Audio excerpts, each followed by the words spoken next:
ഈ വാർത്താ മണിക്കൂറിലെ പ്രധാന റിപ്പോർട്ടുകളുമായി വാർത്താമഴ ആരംഭിക്കുന്നു. ഞാൻ എസ് വിജയകുമാർ. സംസ്ഥാനത്ത് കൊടും ചൂട് തുടരുകയാണ്. പാലക്കാട്, തൃശൂർ, കൊല്ലം ജില്ലകളിൽ ഇന്നും ഉഷ്ണതരംഗ മുന്നറിയിപ്പുണ്ട്. അതീവ ജാഗ്രത പാലിക്കാൻ ജനങ്ങൾക്ക് ആരോഗ്യ വകുപ്പിന്റെയും ദുരന്ത നിവാരണ അതോറിറ്റിയുടെയും നിർദ്ദേശമുണ്ട്. സൂര്യാഘാതത്തെ തുടർന്ന് സംസ്ഥാനത്ത് ഇന്നലെ 2 മരണങ്ങളാണ് റിപ്പോർട്ട് ചെയ്തത്. അതേസമയം കടുത്ത പ്രതിസന്ധി ഉണ്ടെങ്കിലും ഉടൻ ലോഡ് ഷെഡിംഗ് പ്രഖ്യാപിക്കില്ലെന്ന് വൈദ്യുതി മന്ത്രി കെ കൃഷ്ണൻകുട്ടി 24നോട് പറഞ്ഞു.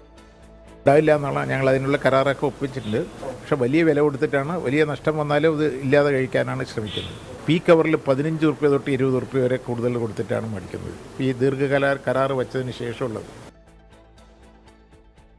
അലക്സ് റാം മുഹമ്മദ് തിരുവനന്തപുരത്ത് നിന്ന് വിവരങ്ങൾ നൽകും. അലക്സ്, ഇന്ന് ഇതുവരെയുള്ള വിവരങ്ങൾ കാലാവസ്ഥാ നിരീക്ഷണ കേന്ദ്രം അപ്ഡേറ്റ് ചെയ്തിട്ടുണ്ടോ? എന്താണ് പുതിയ സാഹചര്യം? വേനൽ മഴയുടെ നേരിയ സാധ്യത ഏതെങ്കിലും ജില്ലകളിൽ ഈ ഘട്ടത്തിലുണ്ടോ? വിജയകുമാർ, കേരളം അക്ഷരാർത്ഥത്തിൽ ചുട്ടുപൊള്ളുകയാണ്. അസാധാരണമായ അതിതീവ്രമായ ചൂടാണ് പലയിടങ്ങളിലും രേഖപ്പെടുത്തുന്നത് എന്നുള്ളതാണ്. പ്രത്യേകിച്ച് വടക്കൻ കേരളത്തിലൊക്കെ വരണ്ട അന്തരീക്ഷ സ്ഥിതി തുടരുകയാണ് കഴിഞ്ഞ എത്രയോ ദിവസങ്ങളായി. കാരണം അവിടെ വേനൽ മഴയുടെ ഒരു ലാഞ്ചന പോലും ആ മേഖലയിലൊന്നും ലഭിച്ചിട്ടില്ല. ഈ മധ്യ കേരളത്തിലും തെക്കൻ കേരളത്തിലും ഒക്കെ പലയിടങ്ങളിലും ചില ദിവസങ്ങളിൽ വേനൽ മഴയെങ്കിലും ലഭിച്ചത് നമ്മൾ കണ്ടതാണ്. അതേസമയം തന്നെ പാലക്കാട് ജില്ലയിൽ ഉയർന്ന താപനില 41 ഡിഗ്രി സെൽഷ്യസ് വരെ വർദ്ധിക്കാൻ സാധ്യതയുണ്ടെന്നാണ് മുന്നറിയിപ്പ്.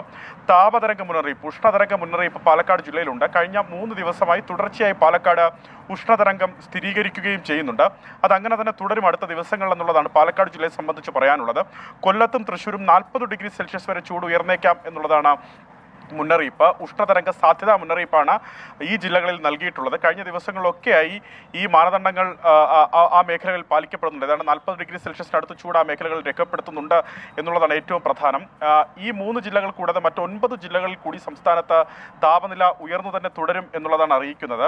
ഏറ്റവും പ്രധാനപ്പെട്ട കാര്യം ഈ മേഖലയിലാകെ ജാഗ്രത തുടരണം എന്നുള്ളതാണ്. പത്തനംതിട്ട, കോട്ടയം, കോഴിക്കോട്, കണ്ണൂർ ജില്ലകളിൽ ഉയർന്ന താപനില 38 ഡിഗ്രി സെൽഷ്യസ് വരെ വർദ്ധിക്കാനുള്ള സാധ്യതയാണ് പ്രവചിക്കുന്നത്.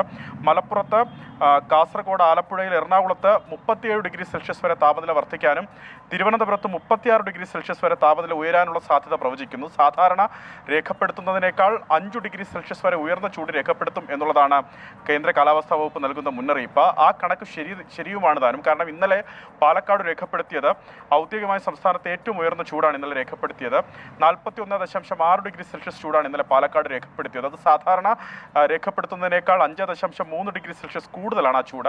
പാലക്കാട്ടെ തന്നെ മറ്റ് ഓട്ടോമാറ്റിക് വെതർ സ്റ്റേഷനുകളിൽ രേഖപ്പെടുത്തുന്ന ചൂട് 42 ഡിഗ്രി സെൽഷ്യസിനൊക്കെ മുകളിലാണ്. പാലക്കാട് മുണ്ടൂർ IRTCയിൽ 42.6 ഡിഗ്രി സെൽഷ്യസ് ഇന്നലെ രേഖപ്പെടുത്തിയിട്ടുണ്ട്. കോട്ടയത്തും ആലപ്പുഴയിലും ഇന്നലെ റെക്കോർഡ് ചൂടാണ് രേഖപ്പെടുത്തിയത്. ഈ താപനില ശരാശരിയിലേക്ക് എത്തിയാൽ അതും ഇന്നലെ ഏറ്റവും ഉയർന്ന താപനില ശരാശരിയാണ് സംസ്ഥാനത്ത് രേഖപ്പെടുത്തിയിട്ടുള്ളത്. 37.5 ഡിഗ്രി സെൽഷ്യസ് ചൂടിലേക്ക് ഉയരുന്നു. ഈ ഔദ്യോഗികമായി രേഖപ്പെടുത്തുന്നത് ഈ ചൂടാണെങ്കിലും അനുഭവവേദ്യമാകുന്ന ചൂട് 5 ഡിഗ്രി സെൽഷ്യസിനും 6 ഡിഗ്രി സെൽഷ്യസിന് മുകളിൽ താപനിലയായിരിക്കും നമുക്ക് അനുഭവവേദ്യമാകുന്നത്. കാരണം ഒരു തീരദേശം കൂടുതലുള്ള ഒരു സംസ്ഥാനമാണ് കേരളം.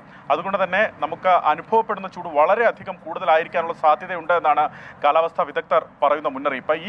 ഈ അസാധാരണമായ ചൂട് അടുത്ത ഒരാഴ്ച കൂടി, മെയ് ആദ്യവാരം കൂടി തുടരാനുള്ള സാധ്യതയാണ് പ്രവചിക്കുന്നത്. അതായത് ചുട്ടുപൊള്ളും കേരളം ഒന്നാകെ എന്നുള്ളതാണ് ആ പ്രവചനത്തിൻ്റെ അർത്ഥം.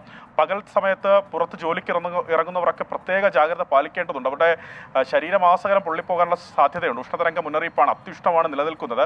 അതുമാത്രമല്ല വിവിധ ഇടങ്ങളിൽ ഉഷ്ണതരംഗം മൂലമുള്ള മരണങ്ങൾ പോലും റിപ്പോർട്ട് ചെയ്യുന്നുണ്ട്.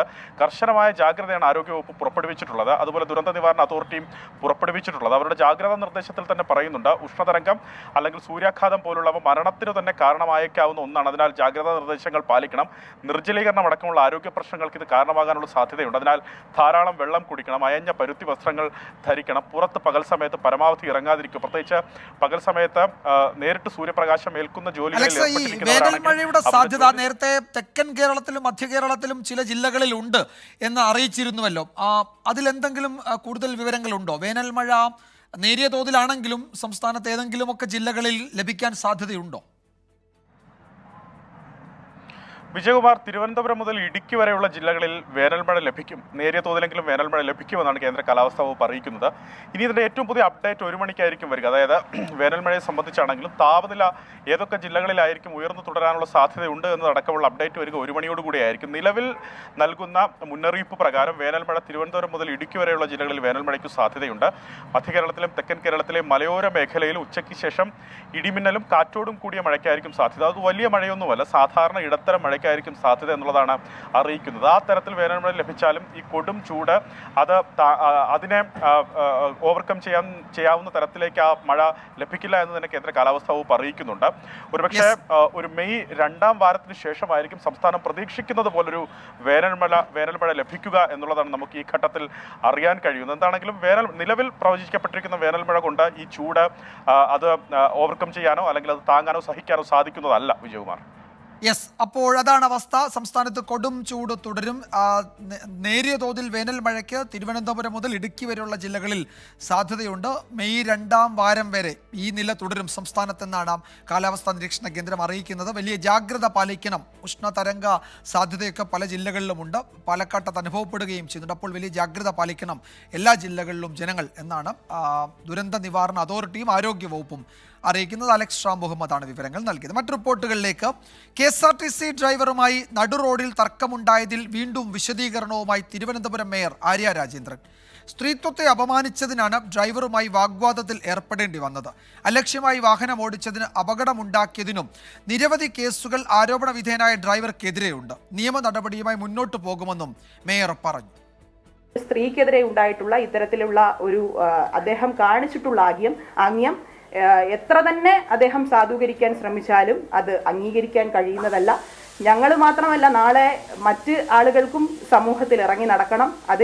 അതുകൊണ്ട് മാത്രമാണ് പ്രതികരിച്ചത്. അദ്ദേഹത്തിന്റെ ഭാഗത്തു നിന്ന് തന്നെ ഈ അപകടകരമായ രീതിയിൽ വാഹനം ഓടിച്ചതിന് ഇതിനു മുൻപും പല കേസുകൾ റിപ്പോർട്ട് ചെയ്തിട്ടുണ്ട്. അതിനൊക്കെ FIR ഉണ്ട്, കേസെടുത്തിട്ടുണ്ട് എന്നുള്ള സത്യാവസ്ഥ നമ്മളിപ്പോൾ മനസ്സിലാക്കുകയാണ്. ഇന്ന് ഡ്യൂട്ടിയിൽ കയറേണ്ടെന്ന് ഡ്രൈവർ യദുവിന് KSRTC അധികൃതർ നിർദ്ദേശം നൽകി. DTOയ്ക്ക് വിശദീകരണം നൽകാനും ആവശ്യപ്പെട്ടിട്ടുണ്ട്. പ്രശ്നങ്ങൾ ഉണ്ടാക്കിയത് മേയറാണെന്നും വാഹനം കുറുകെ നിർത്തുകയായിരുന്നുവെന്നും ഡ്രൈവർ യദു പറഞ്ഞു. താൻ തെറ്റ് ചെയ്തിട്ടില്ലെന്നും മേയർ പറയുന്നത് കളവാണെന്നും ഡ്രൈവർ വിശദീകരിക്കുന്നു.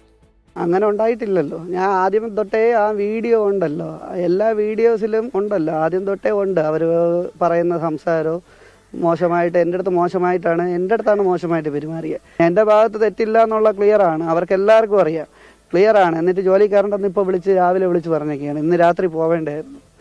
വിളിച്ച് സോറി പറഞ്ഞപ്പോഴത്തേക്കും എൻ്റെ അടുത്ത് വളരെ മോശമായിട്ടാണ് സംസാരിച്ചത്. റെഡ് സിഗ്നലാണ് കിടന്നതെന്ന് പറഞ്ഞു.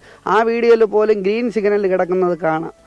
അവർ ചുമ്മാ പറയുന്ന, അവർ ജയിക്കാൻ വേണ്ടിയിട്ട് പലതും പറയും. നിയമപരമായിട്ട് മുന്നോട്ട് പോകും. ഇത്രയും നാണം കേട് എനിക്ക് വരുത്തി. എന്തെന്ന് വെച്ചാൽ ഞാൻ ഇങ്ങനെ പല കേസിലും ഉണ്ട്, പെണ്ണ് കേസുണ്ട്, ആ കേസുണ്ട്, ഈ കേസുണ്ടെന്ന് പറഞ്ഞ സ്ഥിതിക്ക് ഇനി നിയമപരമായിട്ട് മുന്നോട്ട് തന്നെ പോകും.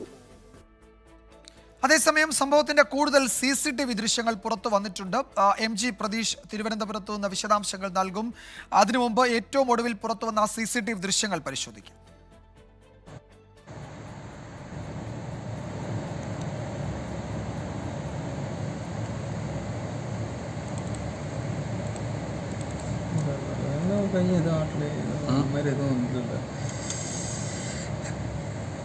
ലൈറ്റ് വരെ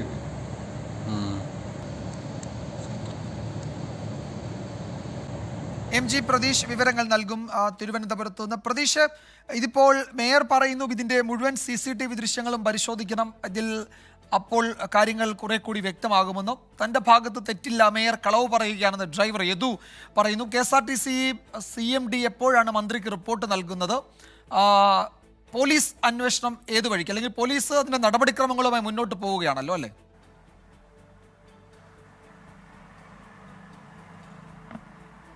വിജയകുമാർ, KSRTC ഡ്രൈവറും മേയറും തമ്മിലുള്ള തർക്കം, നടുറോഡിലെ ആ തർക്കം കുറച്ചുകൂടി രൂക്ഷമാവുകയും അതൊരു നിയമ നടപടികളിലേക്ക് കൂടി പോകുന്ന ഒരു സാഹചര്യമാണ് ഉള്ളത്. കാരണം ഈ ഡ്രൈവർക്കെതിരെ ഗുരുതരമായിട്ടുള്ള ചില ആരോപണങ്ങൾ കൂടി മേയർ ഉന്നയിക്കുന്നുണ്ട്. കാരണം മോശമായി പെരുമാറി, അതാ ലൈംഗിക ചുവയോടുകൂടി ഡ്രൈവർ യദു പെരുമാറി എന്നതാണ് മേയർ ആര്യ രാജേന്ദ്രന്റെ പ്രധാനപ്പെട്ട ആരോപണം. വാഹനത്തിന് സൈഡ് നൽകാത്തതിനെ ചൊല്ലിയുള്ള തർക്കമല്ല ഉണ്ടായത്, ഈ വാഹനത്തിൽ സഞ്ചരിക്കുമ്പോൾ മോശമായി പെരുമാറുകയാണ് ഉണ്ടായത്. അതാണ് തങ്ങൾ ചോദ്യം ചെയ്തതെന്നാണ് മേയർ ഇന്ന് നടത്തിയ വിശദീകരണത്തിൽ പറയുന്നത്. ഒപ്പം ഈ ഡ്രൈവറായ യദുവിനെതിരെ നേരത്തെയും നിരവധി പരാതികൾ ഉണ്ടായിരുന്നു. അത് അലക്ഷ്യമായി വാഹനം ഓടിച്ചതായിരുന്നു ഒരു പരാതി. മറ്റൊന്ന്, നേരത്തെ KSRTCയിലേക്ക് വരുന്നതിന് മുമ്പ് ഒരു സ്വകാര്യ വാഹനം ഓടിച്ചിരുന്ന സമയത്ത് ഈ സ്വകാര്യ വാഹനം KSRTC ബസ്സിൽ തന്നെ ഇടിക്കുന്ന സാഹചര്യം ഉണ്ടായിട്ടുണ്ട്. അത്തരത്തിലുള്ള കേസുകളും നിലവിൽ യദുവിനെതിരെ ഉണ്ട് എന്നതാണ് പ്രധാനമായും ആര്യ രാജേന്ദ്രൻ പറയുന്നത്. അതുകൊണ്ട് തന്നെ ഈ നിയമ നടപടിയുമായി പോവുകയാണ്. ഈ വാഹനം ഓവർടേക്ക് ചെയ്ത വന്ന് നിർത്തി ചോദ്യം ചെയ്തതല്ല എന്നുള്ള വിശദീകരണം പറയുന്നുണ്ട്. കാരണം ഈ പാളയം സാഫല്യം കോംപ്ലക്സിന് സമീപം റെഡ് സിഗ്നൽ ആയിരുന്നു. ഈ റെഡ് സിഗ്നലിൽ എത്തിയപ്പോഴാണ് ഈ ഡ്രൈവറോട് ഇറങ്ങി ഇക്കാര്യങ്ങൾ ചോദിക്കുകയും ചെയ്തത്. ഡ്രൈവറോട് യാതൊരു തരത്തിലുള്ള അപമര്യാദയായി പെരുമാറിയില്ല എന്ന് മേയർ പറയുന്നുണ്ട്. പക്ഷേ ഈ മേയർ പറയുന്ന വിശദീകരണം ഡ്രൈവർ പൂർണ്ണമായും തള്ളുകയാണ്. റെഡ് സിഗ്നൽ ആയിരുന്നില്ല, വാഹനത്തിന് കുറുകെ ഇവർ സഞ്ചരിച്ചിരുന്ന വാഗണാർ കാർ കൊണ്ട് നിർത്തിയതിനു ശേഷമാണ് ഇറങ്ങി വന്ന് ക്ഷോഭിക്കുകയും ഭീഷണിപ്പെടുത്തുകയും ചെയ്തത് എന്നതാണ് ഡ്രൈവർ ഇന്നും ആവർത്തിക്കുന്ന കാര്യം. അല്പസമയം മുമ്പാണ് കന്റോൺമെന്റ് പോലീസ് മേയർ ആര്യ രാജേന്ദ്രനിൽ നിന്ന് മൊഴി രേഖപ്പെടുത്തിയത്. നേരത്തെ മാധ്യമങ്ങളോട് പറഞ്ഞ അതേ മൊഴി തന്നെയാണ് പോലീസിനോടും മേയർ നൽകിയിരിക്കുന്നത്. നിലവിൽ ഈ വിഷയത്തിൽ ഗതാഗത മന്ത്രി നേരത്തെ റിപ്പോർട്ട് തേടിയിരുന്നു. ആ റിപ്പോർട്ടും ഇന്ന് CMD ഗതാഗത മന്ത്രിക്ക് കൈമാറുന്നുണ്ട്. ഈ റിപ്പോർട്ടും മറ്റ് അന്വേഷണങ്ങളും പൂർത്തിയായ ശേഷം മതി ഡ്യൂട്ടിക്ക് കയറിയാൽ. പ്രതീക്ഷ, ഇതിലിപ്പോ മേയറുടെ പരാതിയിൽ പോലീസ് നടപടികൾ എടുത്തിട്ടുണ്ട്. മേയറുടെ പരാതിക്കാരി എന്ന നിലയിൽ മേയറുടെ മൊഴി രേഖപ്പെടുത്തുന്നു. ഈ ഡ്രൈവർ യദു മേയർക്കെതിരെ ഒരു പരാതി നൽകിയിട്ടുണ്ടല്ലോ, ഡ്യൂട്ടി തടസ്സപ്പെടുത്തി തുടങ്ങിയ കാര്യങ്ങൾ പറയുന്നു. അപ്പോൾ ആ പരാതിയിൽ പോലീസ് എന്താണ് തുടർ നടപടികൾ സ്വീകരിക്കാത്തത്? എന്തെങ്കിലും അതിൽ പോലീസിന് വിശദീകരണം നൽകാനുണ്ടോ? ഇപ്പോൾ നിയമ നടപടിയുമായി മുന്നോട്ട് പോകുമെന്നാണല്ലോ ഈ ഡ്രൈവർ വിശദീകരിക്കുന്നത്.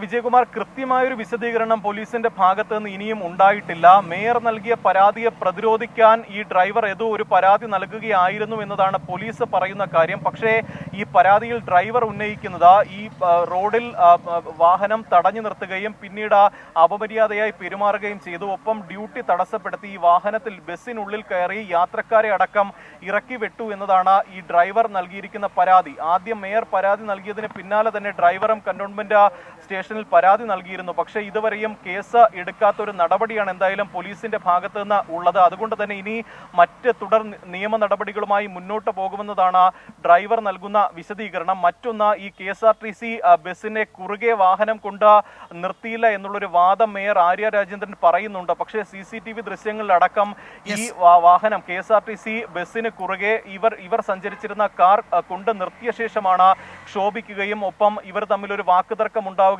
ചെയ്യുന്നത്. അത് CCTV ദൃശ്യങ്ങളിലടക്കം വ്യക്തവുമാണ്. ശരി പ്രതീഷ്, എന്തായാലും കൂടുതൽ CCTV ദൃശ്യങ്ങൾ പുറത്തു വരാനുണ്ട്. അത് പുറത്തു വരുമ്പോൾ അറിയാം ആരാണ് ഇക്കാര്യത്തിൽ കളവ് പറയുന്നത്. എന്തായാലും പോലീസ് അതിൻ്റെ നടപടികൾ സ്വീകരിക്കുന്നുണ്ട്. CMD ഇന്ന് മന്ത്രിക്ക് റിപ്പോർട്ട് നൽകുന്നുണ്ട്. ഡ്രൈവറെ തൽക്കാലത്തേക്ക് ജോലിയിൽ നിന്ന് മാറ്റി നിർത്തിയിരിക്കുകയാണ്. നേരത്തെ പറഞ്ഞ കാര്യങ്ങൾ ആവർത്തിച്ചിന്ന് മേയർ വീണ്ടും മാധ്യമങ്ങളെ കാണുകയും ചെയ്തു. മേയർ വിവാദത്തിൽ തിരുവനന്തപുരത്ത് പാളയം സാഫല്യം കോംപ്ലക്സിന് മുന്നിലെ CCTV ദൃശ്യം ഇപ്പോൾ പുറത്തു വന്നിട്ടുണ്ട്. അത് കുറെ കൂടി കാര്യങ്ങൾ വ്യക്തമാക്കുന്നതാണ് ആ CCTV ദൃശ്യങ്ങൾ. അതിൽ നേരത്തെ മേയർ പറഞ്ഞത് എത്രത്തോളം ശരിയാണ്, അതല്ലെങ്കിൽ ഡ്രൈവർ യദു പറയുന്നത് എത്രത്തോളം ശരിയാണ്, ആരാണ് അതിൽ കളവ് പറയുന്നത് എന്നതിൻ്റെ കുറച്ചുകൂടി വ്യക്തമായ വിവരങ്ങൾ ആ ദൃശ്യങ്ങളിലുണ്ട്. MG പ്രതീഷ് വിശദാംശങ്ങളുമായി ചേരുന്നുണ്ട്. പ്രതീഷ്, ഇത് വളരെ പ്രധാനപ്പെട്ടതാണ്. ഈ ദൃശ്യം സാഫല്യം കോംപ്ലക്സിന് മുന്നിലെ CCTVയിൽ പതിഞ്ഞിരിക്കുന്നതാണ്. ഇതിൽ ആ KSRTC ബസ്സിന് മുന്നിൽ ഈ കാറ് നിർത്തിയിരിക്കുന്നത് കാണാം. വാഹനം അത് തടഞ്ഞ് എന്ന് വെച്ചാൽ KSRTCയുടെ ഓട്ടം മുടക്കി അത് തടഞ്ഞു നിർത്തിയിരിക്കുന്നു എന്ന മട്ടിൽ തന്നെയാണ് കിടക്കുന്നത്. മറു സൈഡിലൂടെ വാഹനങ്ങൾ പോകുന്നതും കാണുന്നുണ്ട്. അപ്പോൾ അവിടെ റെഡ് സിഗ്നൽ ആയിരുന്നില്ല എന്ന് വേണം കരുതാൻ. അത് അത്രത്തോളം കൃത്യമല്ലെങ്കിലും എനിക്ക് തോന്നുന്നത് അപ്പുറത്ത് ഒരു സൈഡിലൂടെ വാഹനങ്ങൾ കടന്നു പോകുന്നതും കാണാം. അപ്പോഴിവിടെ മേയർ നേരത്തെ നൽകിയ വിശദീകരണം തൃപ്തികരമാണോ, അല്ലെങ്കിൽ അത് ശരിവെക്കുന്നതാണോ വിവരം, അതോ ഡ്രൈവർ യദു പറയുന്നതാണോ ഈ ദൃശ്യങ്ങൾ ശരിവെക്കുന്നത്?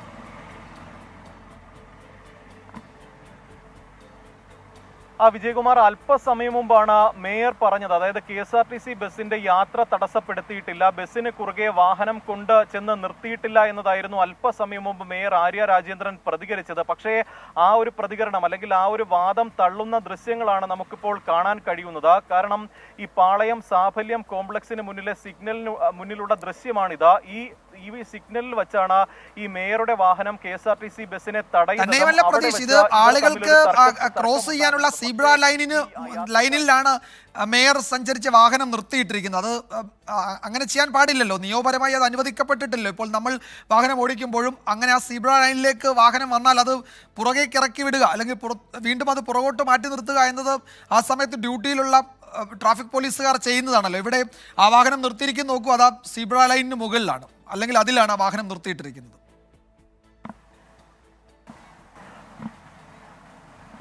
തീർച്ചയായും വിജയകുമാർ, കാരണം അതും നിയമപരമായ ഒരു തെറ്റാണ്. കാരണം സീബ്ര ലൈനിലാണ് ആ കാറ് നിർത്തിയിട്ടിരിക്കുന്നത്. മാത്രമല്ല ഈ ബസ്സിൽ ഈ സമയത്ത് നിരവധി യാത്രക്കാർ ഉണ്ടായിരുന്നു.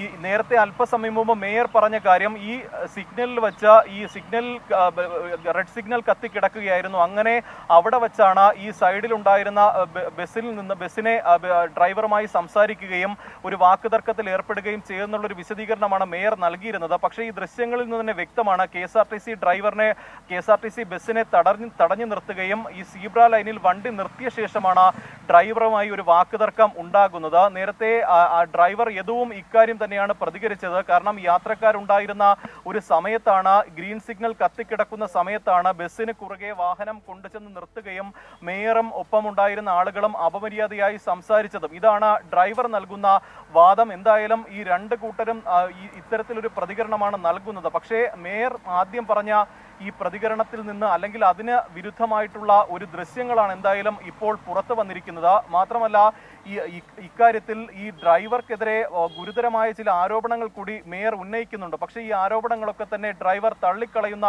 ഒരു സാഹചര്യവുമുണ്ട്.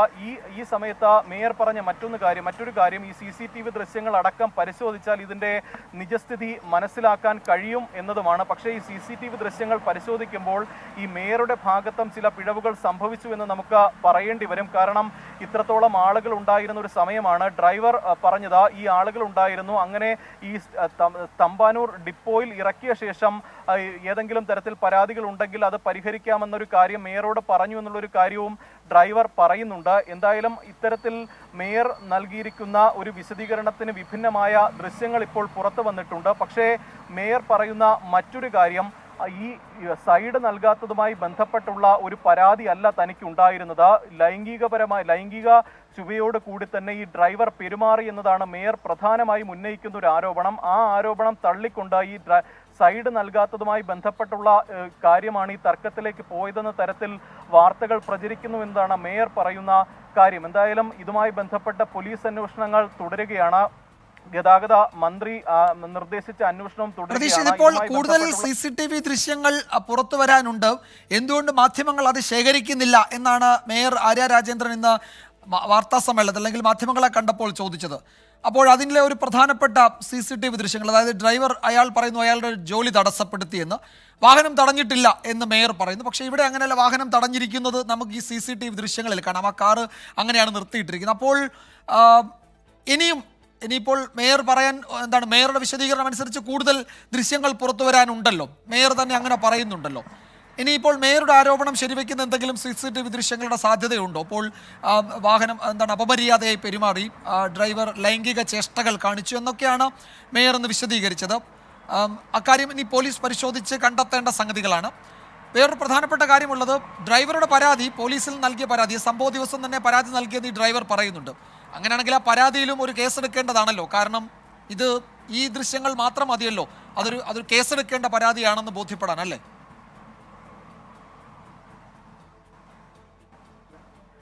തീർച്ചയായും. കാരണം ഈ പരാതി ലഭിച്ച ഒരു ദിവസം കഴിഞ്ഞിട്ടും ഈ CCTV ദൃശ്യങ്ങളടക്കം പോലീസ് പരിശോധിച്ചില്ലേ എന്നതാണ് പ്രധാനമായും ഉയരുന്നൊരു ചോദ്യം. കാരണം നിലവിൽ KSRTC ഡ്രൈവർ നൽകിയ പരാതി പോലീസ് പരിഗണിച്ചിട്ടില്ല, കേസ് പോലും എടുത്തിട്ടില്ല. പക്ഷേ ഈ ഒരു സംഭവം നടക്കുമ്പോൾ സ്വാഭാവികമായും ആ പ്രദേശത്തുണ്ടായിരുന്ന CCTV ദൃശ്യങ്ങളടക്കം പോലീസ് ശേഖരിക്കേണ്ടതാണ്. പോലീസിന് ഈ CCTV ദൃശ്യം കിട്ടിയെങ്കിൽ കൃത്യമായി ഒരു നടപടി അല്ലെങ്കിൽ ഒരു കേസ് എടുക്കേണ്ട ഒരു നടപടിയിലേക്ക് പോകേണ്ടതാണ്. പക്ഷേ എന്തുകൊണ്ട് കേസ് എടുത്തില്ല എന്നതാണ് പ്രധാനമായും മേയർക്കെതിരെ ഉയരുന്ന ഒരു വിമർശനം. ഈ അല്പസമയം മുമ്പ് പ്രതികരിച്ച ഡ്രൈവർ യദുവും ഇക്കാര്യം തന്നെയാണ് ശരി പ്രതീക്ഷ, എന്തായാലും അത് തന്നെയാണ് മേയറുടെ വാദങ്ങൾ ഇവിടെ പൊളിയുകയാണ്. ആര്യ രാജേന്ദ്രന്റെ വാദങ്ങൾ പൊളിയുന്നുണ്ട്. നേരത്തെ ഏതാനും മണിക്കൂറുകൾക്ക് മുമ്പാണ് മേയർ വിശദീകരണം നൽകിയത്. പക്ഷേ ആ വിശദീകരണത്തിൽ പറയുന്നത് പോലെയല്ല കാര്യങ്ങൾ എന്നതാണ് ഏറ്റവും ഒടുവിൽ പുറത്തു വന്ന CCTV ദൃശ്യങ്ങൾ വ്യക്തമാക്കുന്നത്. അപ്പോൾ ഡ്രൈവറുടെ പരാതിയിൽ കേസെടുക്കുമോ പോലീസ് എന്നതാണ് അറിയേണ്ടത്. ഒപ്പം KSRTCയുടെ CMD ഇന്നിപ്പോൾ മന്ത്രിക്ക് റിപ്പോർട്ട് നൽകാൻ പോകുന്നുണ്ട്. ആ റിപ്പോർട്ടിൻ്റെ ഉള്ളടക്കം എന്താണ്